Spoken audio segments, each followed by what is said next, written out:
it never violates any of the principles of personal finance, that it's nice to spread things around. However, it becomes relatively tedious to manage everything. If you guys want to secure your own tokens, put it in a decentralized wallet. If you're trying to still save up money also for a hardware wallet, a hot wallet will do.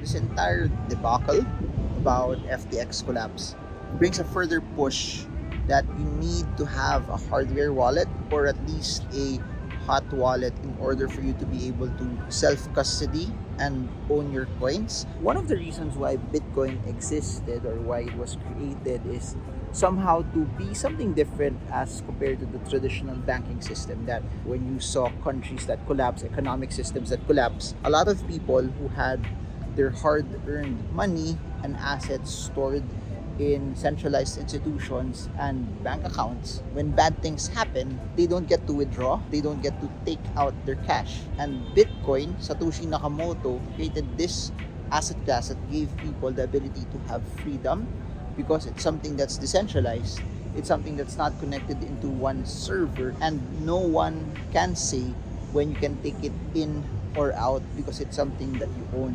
If you guys want to secure your own tokens, put it in a decentralized wallet. If you're trying to still save up money also for a hardware wallet, a hot wallet will do. If you want something that's EVM compatible, MetaMask is one of the biggest ones. If you want something that's Filipino owned, you can try pitaka.io, links down below as well. If you want something that's highly connected into the Binance ecosystem and is backed by Binance, Trust Wallet is something also that's very, very good. If you want more options, you could also check out Exodus Wallet. All of these things, you don't actually have to pay for them. You just have to download the app and you can use them readily. Another one, I made a video on this, you can check out Elipal, which they have a hot wallet, which you also can download.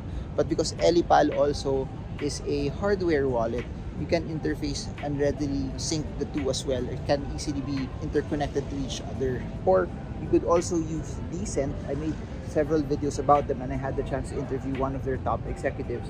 What I like about Decent, there's a biometric pad in the device, so that just in case you forget your password or just in case it gets lost, it will be harder for people to actually get to have access to it as well. And because it has Bluetooth connectivity, I think what's nice about that is there's no wires if you want to connect it and interface it with your laptop as well. But the other larger ones, Trezor, and you also have Ledger, I kind of like the software interface of Ledger over what Trezor has. Comparing the two also, Ledger and Trezor, I like the touch screen of Trezor. It's just that though, because the screen also is too small, every time I'm trying to input my password, there would be times that I would press the wrong ones because the buttons are too small also. But other than that, I don't have any complaints. People are asking what's the best to have. There are pros and cons to it, because if you have a hardware wallet, it's also somewhat inconvenient if you want to move stuff around, that you need to physically bring it with you, and if you're out and you need to make a transaction, you can't actually do anything. So if you're the person who travels a lot, it comes to a point also where it's not super convenient if everything is in a hardware wallet. But in the same way also, if you have a hot wallet, it's super convenient, it doesn't cost you anything, it's so easy to use also. But because it's so easy to use, it's so easy also to take out money if you get hacked.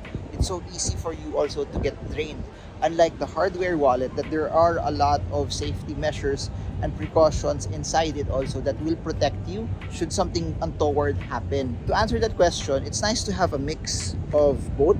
Self-custody also comes at a cost. Since you control everything, you also have to protect it in a way that you can easily secure your funds also, and you can also easily access it, that it's very, very practical for you.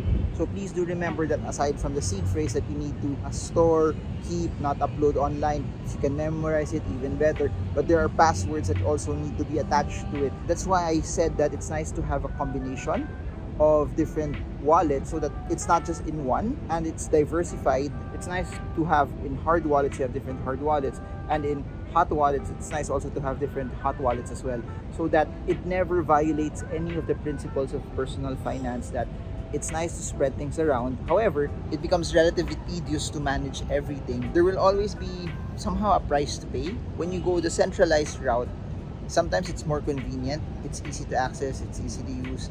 If something goes wrong, you have a customer service desk that you could ask help from. If you go the decentralized wallet type path also, it will be harder to use. It won't be as convenient. It will really take up more of your time also. The benefit of that also is it gives you an added level of security, similar to what we saw with FTX.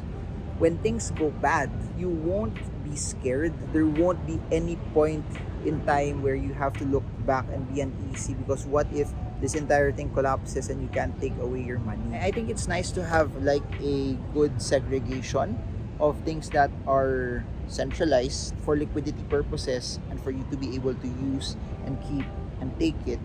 And also on the flip side, it's also nice to have something that's decentralized so that when things go wrong, you have bits and pieces of assets that you could actually use, take with you, store, and also have a chance to somehow appreciate if it goes the right way. So I'll put links down below on some of the hardware wallets that I use and also the hot wallets that I use, but feel free to decide on what you want. It's really never a one-size-fit-all type of gadget that's similar to Samsung or Apple. People have different opinions on what they actually like. I think it all falls based on what you really want and understand the most. So this is just a reminder for you guys to please self-custody your tokens and your coins. It's okay to use exchanges for convenience, especially if you trade in and out often. It's okay to use them.